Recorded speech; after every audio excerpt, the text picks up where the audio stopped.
So when you hear treasury bonds, treasury notes, and T-bills, they're different, all right? They're different. These are ways for the government to make money, right? So basically, you're lending the government money for a return. The difference is that bonds are generally longer term. You're talking 20 years to 30 years, okay? That's like long term. So this is where the government is like, all right, we're going to give you your money, we're going to hold your money for 20, 30 years.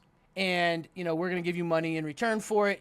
Generally, the rate's higher than short term. That's why the yield curve inversion has been a big deal, because it's supposed to be less money for short term and more money for long term, because people are expecting the economy to continue to grow and the government's incentivizing you to give their money long term. Notes are your like midterm. These are like your 2 to 7 years, okay? Up to 10 years, but let's just go 2 to 7 on average. This is for people that want to lock up money for something down the line, right? Or people that are going into retirement and they want to, they're a few years from retirement. They want to have some fixed income coming out down the line, and it's generally lower, return than the long-term bonds, but it's still, higher than the short term, and you get a decent return, but you have access to that money without having to sell it early, right? T-bills. This is your short term. Okay, this is like your real short term. This is your like anywhere from 1 month to 1 year, right? Like they have like 4 weeks, 6 week, 8 week, anything from 1 month to 1 year. Now, generally, these pay absolutely nothing,